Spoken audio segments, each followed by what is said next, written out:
اعوذ باللہ من الشیطان الرجیم، بسم اللہ الرحمن الرحیم۔ کل کے دن سے جو ایک دلخراش واقعہ پیش آیا اور جس کی بازگشت جو ہے سوشل میڈیا پہ بہت زیادہ سنائی دے رہی ہے، بلکہ اب آپ کہیے کہ اس میں تکلیف امر یہ بھی شامل ہو جائے گا، اور شاید ہو بھی رہا ہے۔ ایک جماعت والے جو ہے اس کو جسٹیفائی کرنے کی کوشش کریں گے، دوسرے جو ہے اس کی تکذیب کریں گے، اور یہ بحث اور لاوطنائی سلسلہ جو ہے یہ آگے بڑھتا جائے گا۔ اس میں ہماری کام علمی یہ ہے کہ یہ واقعہ کس جگہ پہ ہوا، اس جگہ کی حرمت کیا ہے، اس جگہ کا تقدس کیا ہے، اس جگہ کی عظمت کیا ہے۔ نہ صرف میرے نزدیک بلکہ اللہ رب العزت، اس کے فرشتوں اور جو حضور نبی کریم صلی اللہ علیہ وآلہ وسلم ان کے دور سے جو اس کی عظمت، جو شان و شوکت چلتی ہے اور تا قیامت اس نے رہنا ہے، ہمیں اس کا ادراک ہی نہیں ہے۔ موجودہ جو گفتگو آپ کے ساتھ کرنے لگا ہوں، صرف اس درجہ میں کرنے لگا ہوں کہ اللہ تعالیٰ اس کو اسی درجہ میں قبول فرما لے کہ ہم صرف جو قرآن مجید کی کچھ آیات ہیں اور یہ جو واقعہ ہوا، اس کے اندر مضمرات ہو سکتے ہیں، ان کو ہم سمجھ لیں۔ ناظرین، ہم سب جانتے ہیں کہ قرآن میں ایک سورہ حجرات سورہ ہے 49، معاشرت کے اور طرز معاشرت کے حوالے سے جو اصول، جو ضوابط بتائے جا سکتے ہیں، وہ اللہ رب العزت نے اس سورہ میں کیا ہی خوبصورت انداز میں بہت ہی کھول کے جو ہے وہ واضح کر دیے ہیں۔ یہی وہ سورہ ہے جس کی آگے پیچھے آیات میں جو ہے جو ہمیں احکام دیے گئے، فتبینوا، خبر کی تحقیق کرنے کے حوالے، فاصلحوا، آپس میں اصلاح کرنے کے حوالے سے، اقسطوا، کہ آپس میں انصاف سے کام لیا کرو۔ پھر کہا گیا ولا یسخر، مذاق اڑانے سے منع کیا گیا، اور پھر کہا گیا ولا تلمزوا، کہ ایک دوسرے کو تانے نہیں دینے۔ پھر تنابزوا بالالقاب، اس کے لیے لا بولا گیا کہ نہ کرو، ایک دوسرے کو برے القابات سے مت پکارو۔ اسی میں کہا گیا ولا یغتب، غیبت مت کرو، ولا تجسسوا۔ پھر اس میں آگے چل کے کہا گیا کہ اکثر بدگمانی ہے ان سے بچو، کیونکہ کچھ بدگمانی جو ہے وہ گناہ تک بھی لے کے جا سکتی ہیں۔ جو اصل بات آج میں آپ سے کرنا چاہ رہا تھا، جو اس واقعے کے حوالے سے بھی کرنا چاہ رہا تھا، جو اس سورہ کی پہلی جو 5 آیات ہیں وہ ایک آئین کا درجہ رکھتی ہیں، اور وہاں بلکہ میں آئین کا کہہ رہا ہوں تو اس میں دیکھیے جو اس کی سب سے پہلی آیت ہے وہ ہمارے آئین کی سب سے پہلی شکی وہ ہے۔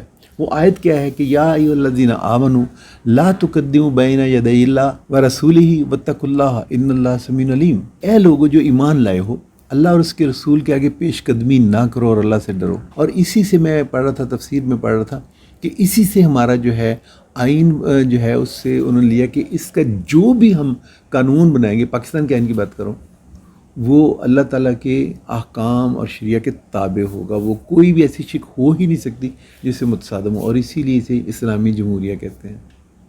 یہ تھی پہلی آیت۔ دوسری آیت جو ہے سورہ حجرات، اس کا نام کیوں پڑا؟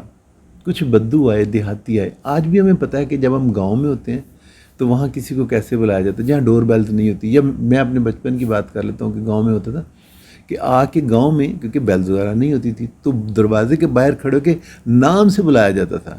مثلاً اگر میرے گھر کے باہر کوئی میرے ساتھ کا دیہاتی آیا تو وہ باہر سے نام لے گا، اور ڈاکٹر چیمہ باہر آؤ، باہر نکلو، یہ نام بلائیں گے تو آواز دی جاتی بآواز بلند۔ یہی کچھ آ کے بدوؤں نے مسجد نبوی میں آئے، اور حضور نبی کریم صلی اللہ علیہ وآلہ وسلم آرام فرما تھے اپنے حجرے کے اندر، باہر سے آواز دی، آواز اونچی آواز میں دی۔ میرے نبی کریم صلی اللہ علیہ وسلم کو تو شاید ناگوار گزرا ہو یا نہ گزرا، رحمۃ للعالمین تھے، معاف بھی کر دیا کرتے تھے، درگزر بھی کرتے تھے، پردہ پوشی بھی کر جاتے تھے۔ رب کو پسند نہیں آیا، میرے اللہ تعالیٰ کو پسند نہیں آیا اونچے نام سے، اسے اونچی آواز سے جو اپنے محبوب کا جو نام سنا تو میرے رب سے رہا نہیں گیا۔ آیت کیا نازل ہوئی؟ ان الذین ینادونک من وراء الحجرات، کہا گیا اے نبی، جو لوگ تمہیں حجروں کے باہر سے پکارتے ہیں اور ان میں سے اکثر بے عقل ہیں، اگر وہ تمہارے برآمد ہونے تک صبر کرتے تو انہی کے لیے بہتر تھا، اللہ درگزر کرنے والا اور رحیم ہے۔ بتانا کیا تھا؟ میرے رب کو یہ پسند نہیں آیا کہ اس کے نبی کے حجرے کے باہر جو ہے اسے اونچی آواز سے بھی بلایا بھی جائے۔ کلام نازل ہو گیا۔ اسے پچھلی آیات میں چلے جائیے، دوسری آیت میں بھی جو ہے، یہ تو میں نے آپ کو اس کی شان نزول اور پھر میں نے بتا دیا کہ سورہ حجرات کا نام سورہ حجرات کیوں رکھا گیا، کہ نبی کریم صلی اللہ علیہ وسلم کے حجرے کے باہر کھڑے ہو کے بآواز بلند پکارا گیا۔ اللہ رب العزت کو بات پسند نہیں آئی، اپنے نبی کے ذریعے کلام الہی کے ذریعے کہلوا دیا ان کو کہ تم یہ نہیں کر سکتے میرے نبی کے حجروں کے باہر کھڑے، اور یہ حجرے آج بھی وہاں پہ ہیں، جگہ وہی ہے، تقدس وہی ہے، اس لیے آج بھی ہم پہ یہ حکم لاگو ہوگا۔ اگلی آیت میں دیکھیے کہا گیا یا ایھا الذین آمنوا لا ترفعوا اصواتکم فوق صوت النبی،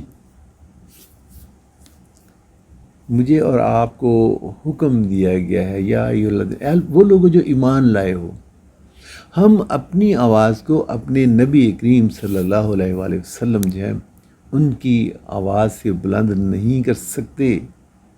وہ حرم نبی ہے، ابھی بھی اسے کہا جاتا ہے، مسجد نبوی کہا جاتا ہے، وہاں پہ بہت احتیاط لازم ہے۔ کیوں؟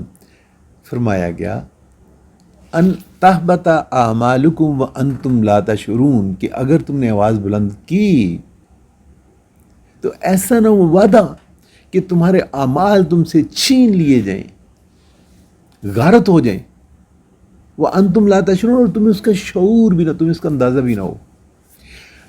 ناظرین کرام، میں اور آپ بچیں اس چیز سے کہ ہمارے ساتھ کچھ ایسا جو ہے، ایسا کچھ ہو جائے۔ اس سے اگلی آیت، وہ لوگ رسول خدا کے ہم بات کرتے ہو اپنی آواز کو پست رکھتے ہیں، اور در حقیقت وہی لوگ ہیں جن کے دلوں کو اللہ نے تقویٰ کے لیے جانچ لیا ہے، ان کے لیے مغفرت ہے، اجر عظیم ہے۔ اور اس کے بعد وہ آیت آئی جو سورہ حجرات، جس کے اوپر نام پڑا ان الذین ینادونک من وراء الحجرات، کہ وہ لوگ جو حجرات کے باہر سے پکار تھے آپ کو، ان کے لیے بہتر تھا کہ صبر کرتے جب تک کہ آپ باہر تشریف نہ لے آتے۔ کہنا کیا تھا؟ یہ وہ جگہ ہے جس کا تقدس، جس کی اس کی رکھوالی، اس کے اوپر نگاہ میرے رب تعالیٰ کی تھی۔ میں اور آپ سیاسی پارٹیوں میں کچھ کیسے بھی لوگ ہیں، میں تو یہاں یہ بھی نہیں کہوں گا کہ وہ ایسے تھے ویسے تھے، جیسے بھی تھے یار چھوڑ دو، بات مسجد نبوی کی ہو رہی ہے، اور اس کا احترام یہ ہے جو لوگ وہاں جاتے ہیں، جو میری وہ جگہ نہیں ہے، اپنے علماء سے پوچھ کے دیں، آپ خانہ کعبہ میں جائیے، آپ چیخیے پکاریے، اپنے رب کے ساتھ جس طرح مرضی ہے بات کیجیے، وہ سنتا ہے، ہر طرح سے آپ پکار سکتے ہیں، بآواز بلند روئیے، لپٹ جائیے جا کے خانہ کعبہ کی دیوار سے، اس کے غلاف سے لپٹ جائیے، جس طرح سے مناجات کرنی کیجیے۔ نبی کریم صلی اللہ علیہ وآلہ وسلم، ان کا حرم، اس کے جو ہیں آداب کچھ اور ہیں، اور آپ اس کے بعد اس بحث میں پڑ گئے ہو کہ یہ جو واقعہ ہوا یہ مسجد نبوی کے اندر کا تھا یا باہر کا تھا۔ ارے بھائی، باہر میں بھی وہی جائے، مدینہ النبی سے بولتے ہیں، یہ مدینہ النبی، وہاں تو جو کچھ لوگ، میں پڑھ رہا تھا پہلے بھی، میں جانتا ہوں کچھ سلاطین وہاں جاتے ہوئے گھوڑوں پہ سوار نہیں ہوتے تھے، کچھ ابھی بھی ہم میں سے لوگ ایسے ہوں گے جو ننگے پاؤں وہاں جاتے ہیں۔ ترکوں کے سلاطین میں سے ایک کا واقعہ یاد ہے کہ جب وہاں پہ ریل گاڑی بچھائی گئی، افتتاح کرنے گیا، تو کیونکہ سٹیم انجن تھے اور وہ جب چلتا تھا اس نے آوازیں بھک بھک بھک کی آوازیں نکالی جیسی سٹیم انجن کی ہوتی ہیں، سلطان نے اس انجن کو وہیں پہ کھڑا کر دیا۔ اسے نہیں چاہیے کہ میرے نبی کے شہر کے اندر تم اتنا شور مچاؤ گے، لوہے کے انجن کو سزا دے دی۔ اور وہ میں نے کچھ سوشل میڈیا پہ جو مواد تھا اس میں دیکھا کہ وہ انجن ابھی تک وہاں کھڑا ہے۔ یہ تھا ادب۔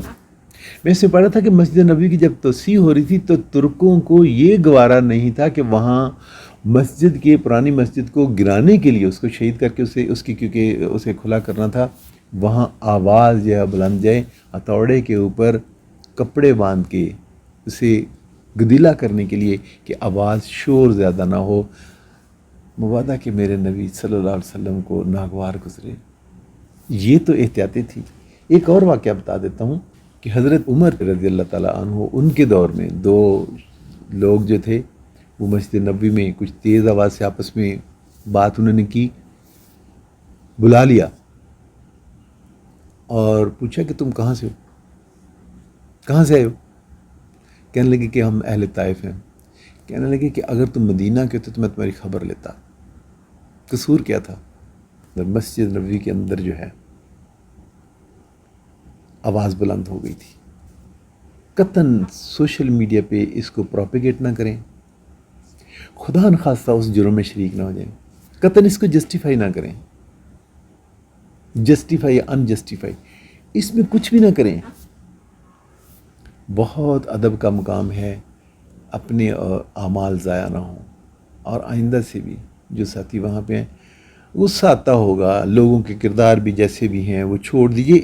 اس ٹاپک کے ساتھ میں ان کے کردار کو، ان کے کیوں کیا، کیسے ہوا، جذبات میں بہہ گئے، اس کو تو اس کے اندر ہم لاتے ہی نہیں ہیں۔ مجھے نہیں پتہ کہ اس کے اندر کتنی حقیقت ہے۔ کہتے ہیں کہ اگلے دن جو ہے امام مسجد ہیں، انہوں نے یہ سورہ حجرات کی آیات تلاوت کی۔ ان لوگوں کو اس کا مفہوم آتا ہے، انہیں ادب احترام کا بھی پتہ ہے۔ آپ دیکھیے ہم وہاں جا کے کتنی کم عقلی، کج عقلی، کتنی بے شعوری، لاشعوری کا ہم نے مظاہرہ کیا، کتنا بڑا گناہ اپنے سر لے لیا۔ نبی کریم صلی اللہ علیہ وسلم جو ہیں ان کی جا کے مسجد میں وہاں پہ بہت زیادہ ادب کا مقام ہے۔ ایک چھوٹا سا واقعہ سناتا ہوں اور آپ سے اجازت لیتا ہوں۔ میں اپنے دوست جو میں اس کا چشمدید گواہ ہوں، ان کے دوست کے تو اس نے جا کے کہا جی میں اس وقت مسجد نبوی میں ہوں، تو میں آپ کے لیے میں نے دعا کی ہے، تو میں ویڈیو کال کر کے آپ کا سلام پہنچا دوں۔ میں نے اس دوست کو زاروں قطار روتے دیکھا۔ میں چپ رہا، بعد میں میں نے پوچھا کہ حضرت کیا ہوا؟ کہنے لگے یار وہاں جا کے میرے اندر اتنی ہمت نہیں کہ میں وہاں جا کے اپنی فریاد جب پیش کر سکوں۔ ادب معنی ہے، اتنا لوگ جو ہیں ان کے اندر ہمت ہے کہ وہ وہاں جا کے چلے جائیں۔ میں تو اتنا سیاہکار ہوں، میں اتنا گناہ گار ہوں کہ میں تو اتنی بھی جرت نہیں پاتا کہ میں جب وہاں پہ چل کے جاؤں گا تو میں وہاں پہ کھڑے ہو کے بات کر سکوں، ان کے سامنے اپنی عرض پیش کر سکوں۔ اور یہ مجھے کہہ رہے تھے، بے شک انہوں نے اپنے پیار کی وجہ سے، انہوں نے احترام کی وجہ سے کہا کہ جی میں ویڈیو کال کروا کے آپ کا سلام وہاں پیش کروں، بڑی اچھی بات تھی۔ کہنے لگے میرے اندر اتنی جرت نہیں ہے کہ میں وہاں جا کروں کہ چاہے جائے کہ میں فون کے ذریعے نکل کے وہاں سلام پیش کروں گا۔ یہ بھی پیار ہے، یہ بھی انس ہے، یہ بھی اس دربار کی جو ہے اکرام ہے۔ میں اور آپ کیا کر رہے ہیں؟ وہاں نعرے لگا رہے ہیں۔ وہاں جا کے تو نظر اٹھتی ہی نہیں کہ میرے ارد گرد سے کوئی چور، کوئی ڈاکو، کوئی زانی، کوئی بھی گزر گیا ہے۔ وہاں تو اپنی پڑی ہوتی ہے، وہ تو دربار ایسا ہے کہ وہاں ہو سکتا ہے وہ آپ سے زیادہ رقت کے ساتھ آیا ہو، اس کی مان لی گئی ہو، پھر آپ کیا کریں گے؟ اگر نبی نے صلی اللہ علیہ وسلم ان کی مان لی اور آپ اس وقت شور کر رہے تھے، اسی کے اوپر مذاق اڑا رہے تھے، پھر میں اور آپ کہاں کھڑے ہوں گے؟ یہ مقام نعروں کا نہیں ہے۔ اپنی نظر کو نیچے رکھو، ادب تمیز کے اندر رہو، جہالت میں مت پڑھو۔ سورہ حجرات کی پہلی 5 آیات پڑھ لو اور انہیں سمجھ لو۔ وما علینا الا البلاغ المبین۔